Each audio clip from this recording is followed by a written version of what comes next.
Each one of us has a child within us, and we often spend most of our time yelling at that kid in ourselves. Then we wonder why our lives don't work. If you had a friend who was always criticizing you, would you want to be around that person? Perhaps you were treated this way as a child, and that is sad. However, that is a long time ago. And if you are now choosing to treat yourself in the same way, then it is sadder still. So now, here in front of us, we have a list of the negative messages we heard as a child. How does this list correspond with what you believe to be wrong with you? Are they almost the same? Probably yes.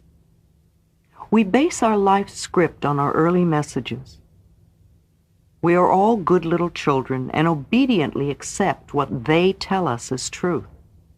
It would be very easy just to blame our parents and be victims for the rest of our lives. But that wouldn't be very much fun, and it certainly wouldn't get us out of our stuck position. Blaming your family. Blame is one of the surest ways to stay in a problem. In blaming another, we give our power away. Understanding enables us to rise above the issue and take control of our future. The past cannot be changed. The future is shaped by our current thinking. It is imperative for our freedom to understand that our parents were doing the best they could with the understanding, awareness, and knowledge that they had. Whenever we blame someone else, we are not taking responsibility for ourselves. Those people who did all those terrible things to you were just as frightened as you are. They felt just the same helplessness as you. The only things they could possibly teach you are what they had been taught. How much do you know about your parents' childhood, especially before the age of 10? If it is still possible for you to find out, ask them. If you're able to find out about your parents' childhoods, you will more easily understand why they did what they did. Understanding will bring you compassion. If you can't find out, try to imagine what it must have been like for them. What kind of childhood would create an adult like that? You need this knowledge for your own freedom. You can't free yourself until you free them. You can't forgive yourself until you forgive them. If you demand perfection from them, you will demand perfection from yourself, and you will be miserable all your life. Choosing our parents. I agree with the theory that we choose our parents. The lessons we learn seem perfectly matched to the weaknesses of the parents we have. I believe that we are all on an endless journey through eternity. We come to this planet to learn particular lessons that are necessary for our spiritual evolution. We choose our sex, our color, our country, and then we look around for the perfect set of parents who will mirror our patterns. Our visits to this planet are like going to school. If you want to become a beautician, you go to beauty school. If you want to become a mechanic, you go to mechanic school. If you want to become a lawyer, you go to law school. The parents you pick this time around are the perfect couple who are experts in what you have chosen to learn.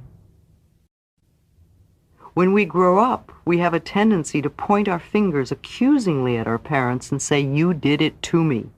But I believe we chose them. Listening to others. Our older brothers and sisters are like gods to us when we are little. If they were unhappy, they probably took it out on us physically or verbally. They might have said things like, "I'll tell on you for," instilling guilt. "You're just a baby, you can't do that. You're too stupid to play with us." Teachers at school often influence us greatly. In the 5th grade, a teacher told me emphatically that I was too tall to be a dancer. I believed her and put away my dancing ambitions till I was too old to make dancing a career. Did you understand that tests and grades were only to see how much knowledge you had at a given time? Or were you a child who allowed tests and grades to measure your self-worth?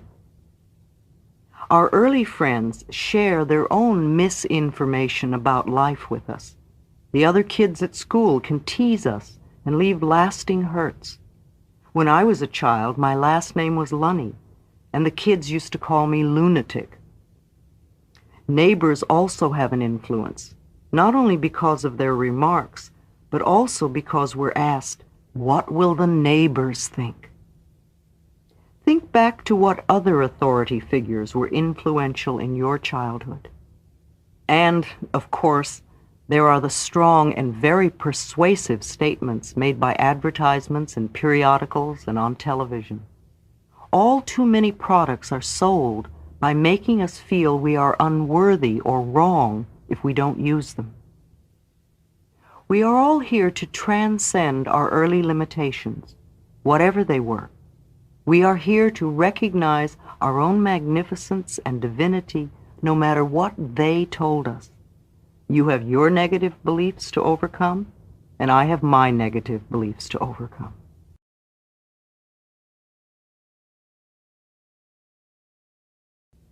Truth is the unchangeable part of me.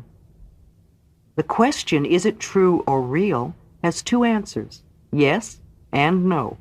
It is true if you believe it to be true. It is not true if you believe it isn't true. The glass is both half full and half empty, depending on how you look at it.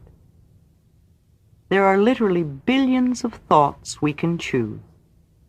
Most of us choose to think the same kinds of thoughts our parents used to think. But we don't have to continue to do this. There is no law written that says we can only think in one way. Whatever you choose to believe becomes true for you. Examine your thoughts. Whatever we believe becomes true for us. If you have a sudden financial disaster, then on some level you may believe you are unworthy of being comfortable with money, or you believe in burdens and debt, or you believe that nothing good ever lasts. Do you believe that life is out to get you? Or, as I hear so often, I just can't win? If you seem unable to attract a relationship, you may believe nobody loves me, or I am unlovable. Perhaps you fear being dominated as your mother was, or maybe you think people are just out to hurt me. If you have poor health, you may believe illness runs in our family, or that you are a victim of the weather, or perhaps it's I was born to suffer, or it's just one thing after another. Or you may have a different belief. Perhaps you're not even aware of your belief. Most people really aren't. They just see the outer circumstances as being the way the cookie crumbles. Until someone can show you the connection between the outer experience and the inner thought, you remain a victim of life. The problem could be a financial disaster, and the belief may be, I'm not worthy of having money. Or the problem could be no friends, with the belief nobody loves me. Or problems with work could come from a belief that I'm not good enough. Or always pleasing others could be the problem that comes from the belief I never get my way. The problem comes from a thought pattern, and thought patterns can be changed. It may feel true, it may seem true, all these problems we're wrestling with and juggling in our lives. However, no matter how difficult an issue we are dealing with, it is only an outer result or the effect of an inner thought pattern. If you don't know what thoughts are creating your problems, look at the problems in your life. Ask yourself, what kinds of thoughts am I having that are creating this? If you allow yourself to sit quietly, your inner intelligence will show you the answer. It's only a belief you learned as a child. Some of the things we believe are positive and nourishing. These thoughts serve us well all of our lives, such as look both ways before you cross the street. Other thoughts are very useful at the beginning, but as we grow older, they are no longer appropriate. Don't trust strangers may be good advice for a small child, but for an adult to continue this belief will only create isolation and loneliness. We so seldom sit down and ask ourselves, is this really true? For instance, why do I believe things like, it's difficult for me to learn? Is that true for me now? Where did that belief come from? Do I still believe it because a first-grade teacher told me that over and over? Would I be better off if I dropped that belief? Beliefs that boys don't cry and girls don't climb trees create men who hide their feelings and women who are afraid to be physical. If we were taught as a child that the world is a frightening place, then everything we hear that fits that belief we will accept as true for us. The same is true for don't trust strangers, don't go out at night, or people cheat you. On the other hand, if we could be taught early in life that the world is a safe place, then we would hold other beliefs. We could easily accept that love is everywhere, and people are so friendly, and I always have whatever I need.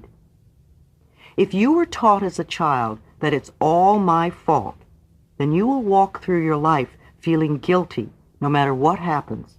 Your belief will turn you into someone who's constantly saying, I'm sorry, I'm sorry. If you learn to believe as a child, I don't count, then this belief will always keep you at the end of the line wherever you are. Sometimes you will feel you're invisible when others fail to notice you. Did your childhood circumstances teach you to believe nobody loves me? Then surely you will be lonely. Even when you bring a friend or a relationship into your life, it will be short-lived.